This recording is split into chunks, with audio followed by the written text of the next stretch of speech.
Hey everybody, Colin Evans, Evans Financial Group here in Shreveport, Louisiana, with this week's topic and this week's segment, the retirement reality check. Little things to keep in mind for life after work. You know, Years and years ago, there was a book entitled What They Don't Teach You at Harvard Business School. And maybe one day another book will appear that'll kind of give a little bit more, I would say, of the fine print, some of the things that are unrecognized when you go into the retirement phase and that retirement time frame. Things that can be often overlooked or maybe even not even thought about that are small but end up being bigger items. The first point that we're going to cover today is how will you save in retirement? And you might be thinking, wait, what? I saved my whole life just to get here.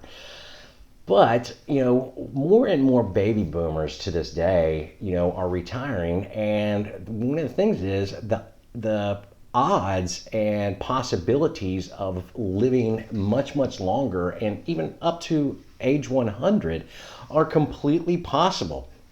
We've got healthier living. We've got way better advances in healthcare that really contribute to this, and that giving us that opportunity for a longer lifestyle is great, but we've got to make sure that we're able to have an income for that and a nest egg to build for that. So sometimes we might have to plan to actually be saving for retirement. As we all are saving in retirement, and with the thoughts of that is, budgeting has to come into play. And one of the things that really needs to pay attention to is any opportunities for possible growth, as well as any opportunities for tax planning or more tax efficient planning during the retirement phase, because anything that we can do that can put more dollars on your side of the table as opposed to even Uncle Sam's side from the taxation side, that's a much, much better option. Could your cash flow actually be more important than your savings? One of the number one fears that you've heard us discuss this in the past, if you've watched some of our prior videos, one of the number one fears in retirement is running out of money, having more life than we have income. And sometimes when we think about that actual income plan set in place for retirement, or having an actual income plan, can help ease that for one, that worrisome and that burden, and take some of that weight off of your shoulders, but can actually lay out a true roadmap of what your retirement structure and retirement will look like. A simple concept that many of you might have heard is the 4% rule. And a 4% rule just states, in a simple fact, is taking 4% of your retirement assets, and that's a comfortable number that you can comfortably withdraw each year and live off of. Now, a recent study not too long ago suggested a little bit better train of thought, or a better number, was 3.3%. Now, that might not sound like a whole lot, being just a 0.7, 7/10 of a point on a percentage. But if we actually put some dollar figures to this, and say we assume a $1 million retirement account, and if we are taking 4%, now we have to take 3.3. That's a difference from $40,000 down to $33,000. That's a $7,000 a year difference, or just shy of about $600 a month. That can actually cause, hey, maybe I do need to budget, or maybe I should pay a little bit more attention to, spending or things of that nature. And what do we have to do to pay attention to any opportunities for growth, as I said in the last one, or tax planning? Those are some things that we really want to keep in mind. Here's a fun question that we like: is what are your plans during retirement, or what will you begin doing? We worked for decades, worked for a long time, and now we have the opportunity where every single day is or seems like a Saturday. We've got 24/7, of just freedom. But what we've seen in the past and what we've found is, with some people that can actually, kind of be a little depressing. It can cause them to kind of go into the doldrums because you simply you get bored. It's like, I've got nothing to do. I didn't pick up a new hobby, or maybe we're not traveling as much, or the grandkids are in another city and I don't get to see them as much. Some new hobbies can come into play, or some new things to fill the void of that time. A true goal-oriented retirement has its virtues. Purpose actually leads to objectives.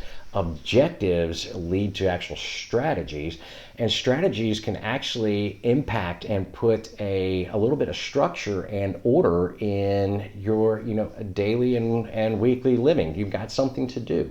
You've got a purpose in life. And I think us, and personally as human nature, is we absolutely like having a purpose and a drive, and being able to fulfill that, of just something that it feels good in our hearts, it feels good in our soul.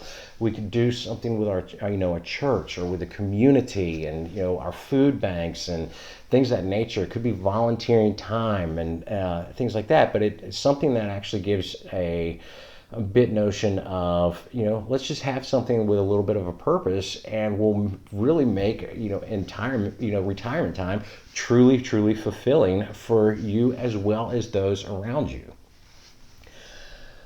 Will your spouse want to live the way that you want to live? Many couples retire with kind of the same, I would say, shared goals, but they will sometimes find that their ambitions and day-to-day routines start to differ, and over time that can cause a little bit of aggravation, a little headbutting, if you might say. It's of, I don't want to do this and you want to do this, and that's kind of the part of life. But a conversation on the get-go might help you iron out any of those potential conflicts. Your spouse's idea of retirement in his or her mind might not be an actual photocopy of your retirement and what you have in mind.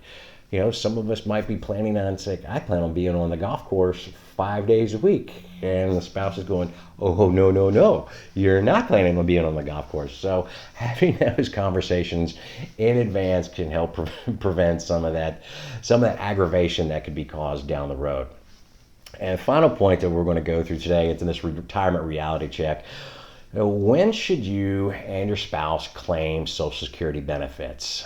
And if there was a genie in a bottle that we could rub on for to find out the magic answer, or the silver bullet that would give us that clue, there is no right and wrong, in my opinion. As soon as possible might not always be the wisest of answers, but you really do need to sit down with a professional and take an analysis of the Social Security income that you will be getting and receiving, and running those numbers with a professional. They can really help you see if, should I take it now? Should I hold off and wait? If I can hold off and wait, sometimes being able to hold off and wait might actually realize hundreds of thousands of dollars later on down the road in life with collecting Social Security payments by deferring that off of there. So that is something that I'd highly recommend. Sit down with a financial professional or somebody that you trust. If you don't have one, feel free to click on the link below and give us a shout. We would love to visit with you. We can set up a Zoom call, a phone call, or even an in-person office visit if that's something that interests you. But I'm Colin Evans with Evans Financial Group. I hope you've really enjoyed this week's content of the Retirement Reality Check, and just the little things to kind of keep in mind for life after work. We'll see you next time. Colin Evans, Evans Financial Group. Have a great day.